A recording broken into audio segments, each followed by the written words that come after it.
Just be aware that he is a rascal and a renegade. That's just your opinion, Mr. Quartermain. Huh. You know, I'm sure you're not going to want little reminders of Foster lying around the house, so let's settle this once and for all, huh? Fine with me. Just hand over the vet's bill for the neutering of your dog, and that puppy's yours. No, sir, that was not part of the original deal, so... I didn't make any deal. Exactly. I don't think that you understand me. Now, this issue is sine qua non to the whole negotiation. You know, I don't know what that means exactly, but I doubt it. It means without which nothing, in Latin. You know, this isn't about responsible pet ownership. No, if your dog had been responsibly neutered, there wouldn't be any puppy, and there wouldn't be any this. What's best for my dog is for me to decide, sir. It wasn't part of the original... Mrs. Quartermain made a promise. Pick of the litter. The litter is one. Well, this is the one I picked then. Look, you can't quite be separated from Annabelle yet, so you have some time to decide what's fair. But I think you should take in consideration the value of the Quartermain word. You've had my word. You know, I'm sure there's some legal Latin word for first dibs. I mean, your wife's word came before yours. Emily, you're a bright girl. You tell him. Don't bring her in the middle of this. She hasn't even met Foster yet. Yeah, well, she's about to. Maybe I should take the puppy back in the kitchen. No, that's not necessary. Here, I'll take care of it because I have to talk to Cook about lunch. You know I'm right, sir. I suggest that you rethink your convictions. Better go along now. Thank you. There.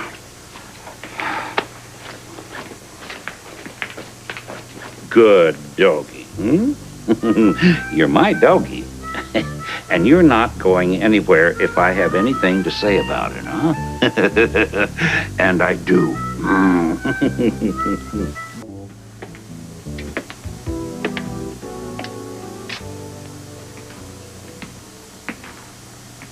I thought you would have been asleep hours ago.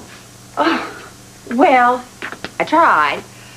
But every time I closed my eyes, I just kept thinking of all the things that could be going wrong tonight. Oh, you mean with the Cirillos? Absolutely. I mean, Carmine and Edward raging it out at loose clubs. I mean, that's ripe with possibilities.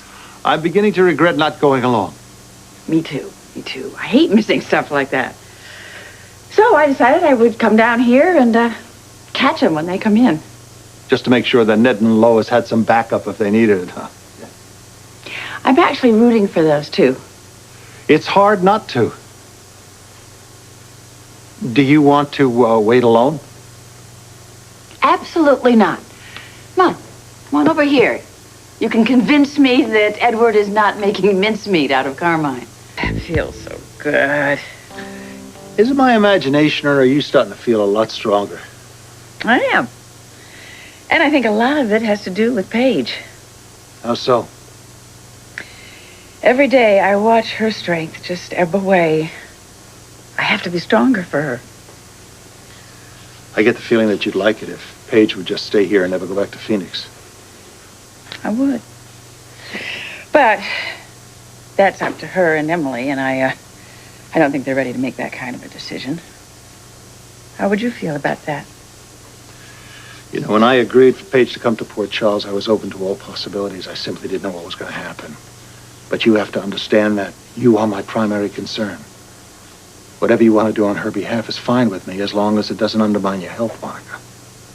If anything, it reinforces my recovery.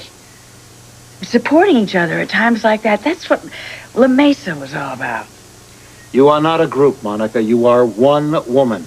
An incredible one, I grant you, but you can't single-handedly take the place of the La Mesa group. It would just take too much energy out of you. I'm only being a friend, Alan. I can just tell you that both of us miss that group. Wish there was something like that in Port Charles. What? General Hospital should have a wellness group, Alan. It should. And I'm the one that could put it together.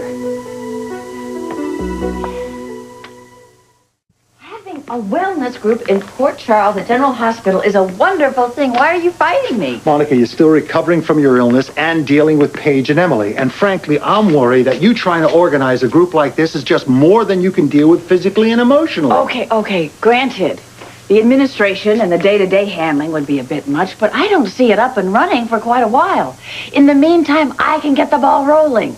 With the planning, the organization, the fundraising, that's just all head stuff. I'm up for that. Monica, I don't want to put a damper on your enthusiasm. I just don't want you to bite off more than you can chew. I know. Let me just explain something.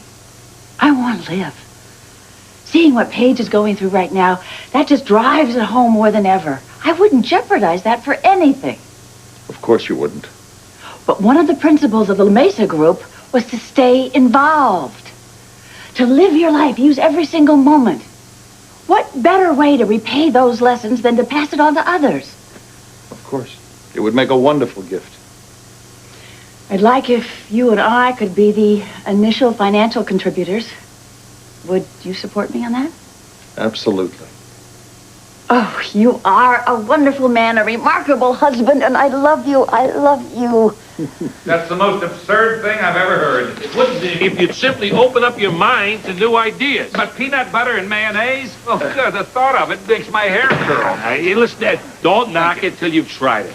But I've never even heard of it. Where's Mother? Peanut butter. Reginald took Grandmother in the other way. Peanut butter. I think she's in the pantry knocking back a quick drink. Peanut butter and avocado. What, mayonnaise? They're arguing about peanut butter? I know you're tight. I'm certain world peace is dependent on the outcome. Great. Crunchy style will never cross these lips. It's smooth with strawberry jam on white bread. Oh. Am I the only one gaining an appetite from this conversation? Well, you know, we have all sorts of goodies out in the kitchen and the pantry. Or maybe you could rouse cook. Cook? What do you need cook for? You got me. I can whip something up in no time. Yeah. My ma happens to be the greatest cook in the world. I'll vouch for that. Well, that's wonderful. Onward to the kitchen. Edward, lead the way, if you know where it is. Of course I know where it is. You know what? I'll bet you've never tried vinegar and French fries. How wrong can you be? Yeah.